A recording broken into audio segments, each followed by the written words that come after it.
Hi, and welcome to TalkRx with Dr. Neha. We're filming in Costa Rica, and I'm actually at a Koya retreat with my dear friend and Koya teacher, Rochelle. And she is a brave soul, willing to ask a question, have a conversation, kind of share about communication so that all of you can learn, as we both do. So thank you. Thanks for coming, Rochelle. Thank you. I'm so excited.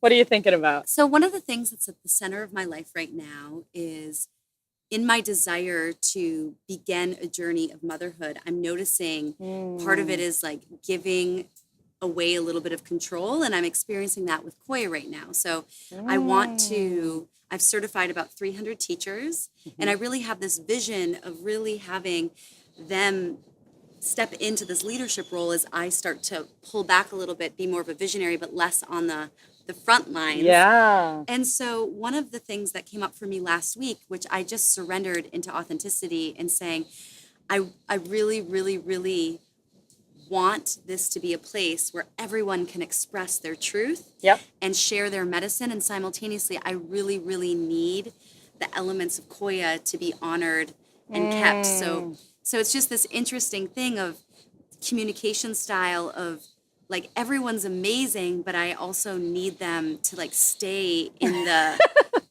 and so finding that and then speaking that and wanting to be in my full integrity. And so it was a thing where I was starting to feel that dance also of motherhood. It's like you birth a child, but you can't control what it does. Yeah. And so giving Koya that freshness that it doesn't become stagnant and just, everyone's saying a script. Yeah. And simultaneously it doesn't change so that you don't recognize it. Exactly. So, all right. So first of all, for those of you listening, I said the word Koya. Koya is dance. It's a form of dance that Rochelle has founded, and you can check it out at koya.love, and it's an incredible mixture. I'm going to let you say it a little bit.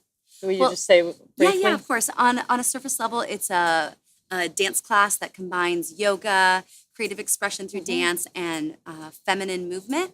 And then on a deeper level, on a mental, emotional level, it really gives us opportunity to experience movement as metaphor, really having movement with meaning, movement as prayer, and movement as medicine. And then I would say on a spirit soul level, it really gives you this opportunity to feel all of yourself embodied. Yeah. And that's something that's hard to put into words, but if you have danced around a fire or had a great time at a wedding and you just felt all of yourself present and expressive in your body, that's what I'm talking about. Yeah.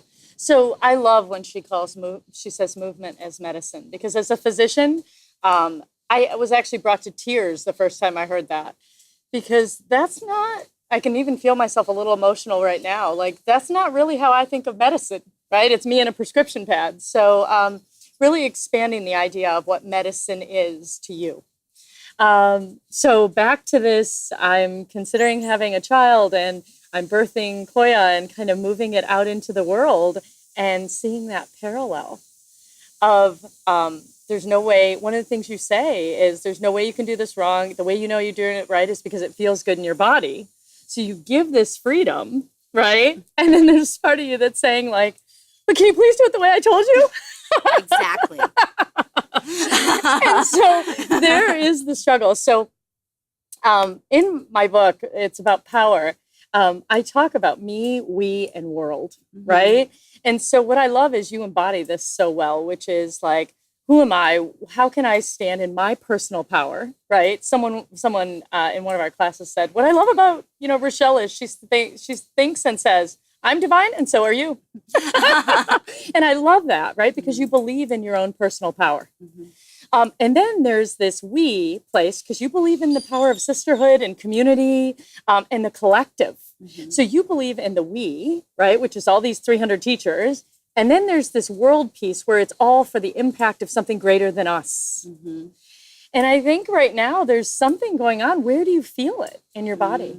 When you feel that piece of control coming in or letting go or whatever that is, where is that in your body? I think I feel it more like here in the me, because I feel like part of my goal in this life was to anchor that vibration. And so if it changes too much, it feels like I didn't do what I came here to do. Because I actually want everyone to be their authentic selves. Like I would never want to inhibit their expression or their creativity. I have no interest in that.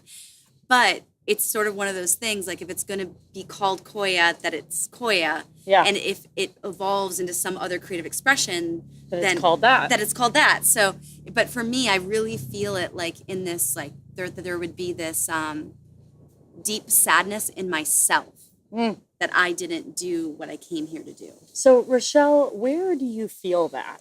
Like, where is it that you feel in your body? That place of, because you had your hands kind of like right here. Mm-hmm. Yeah, I definitely feel it right here. Okay, well, that's right where the baby would be. Right. So just taking a moment to take a nice deep breath all the way down into your abdomen, right? And just noticing there's a big change happening here, right? A big change in you've birthed something already that you've nurtured and grown. And now you're kind of shifting and birthing something else that would almost be like a second child. Mm-hmm. And so what is the gift that would come from this baby? What is it that you're looking forward to? Well, I feel like in exploring having a child, I would change my life to all the things that I want to do, which is a lot about slowing down, writing more, like having a more internal life. I've been teaching and traveling for the last 9 years, so consistently, and I love it, but I'm just feeling a really deep call to root. So I don't feel like I need a child to do that, but I feel like in preparing my life for that, it starts to give me permission to do the things that I really want to do, like have a garden. That's like my goal in life, is to have a garden. Yeah. And tell me what you're going to miss as your life changes. I'll definitely miss the novelty and the synchronicity that happens when you travel. Yeah. And I feel that in daily life, but I feel it more when I travel. And so let's tap into that novelty, that synchronicity, that knowing that when you're traveling, amazing things happen and you didn't have to control them. You didn't have to orchestrate them. They just happened. Right? You're very clever. Neha. Where is that in your body? That's more up here. It's like in my heart and my chest. So that piece of you would almost balance out that other part of you that's lower that you feel. Can you feel that? I can. Yeah, I feel the expansiveness just sitting next to you, right? I even hear the beautiful sounds around us right now, which I think are synchronistic, right? I do too. And so in that moment, right, this idea that we're going to come back to in the beginning, which you had mentioned around birthing this new experience for you and maybe Koya morphing into something that you didn't expect or didn't think it should be, or that you somehow feel like you didn't do what you were supposed to do. You know, that part that you were telling me? If you saw it, right, I want to ask you a question then. Do you trust that you would be able to have a conversation about that? Yes, definitely. Do you trust in the relationships that you've built as you've birthed and shared this with others? Yes. And how would you know that something needed to be talked about or brought up? It'd probably be a combination of sensing something and getting feedback from other people who told me. Great. And do you feel like you've developed the kind of trust in relationships that would happen? Yes, definitely. Okay. And so if it happened, you feel confident that you would be able to have those conversations? Yes. And you trust that the people you've trained would be open to that? Yes. Okay. And so help me. So it's not that big of it's not that big of a deal to move in the direction of what I'm being called to, knowing that communication I have full trust that could happen in a really good way. And I'm wondering what it might feel like if you could have it all. That would be amazing. Yeah, I think you're pretty close. So for all of you out there that notice you're in a transition in your life, something's changing, you're birthing something new, and you're worried that you might be letting go of something else and it might not be able to sustain itself without you. Tap in and use your body to help you know where you feel that. And then ask yourself, What is it that you get from this new arena that you're moving into? What is it that you think you're giving up? And do you trust yourself enough that if that thing you're worrying about in the future happens, you'd be able to have a conversation about it? And if you do, you're all set. And if you don't feel confident that you'd be able to have a conversation about it, keep watching these videos, because I promise you, we'll help you with that. All right, so thank you, Rochelle. Thank you, Neha. So excited.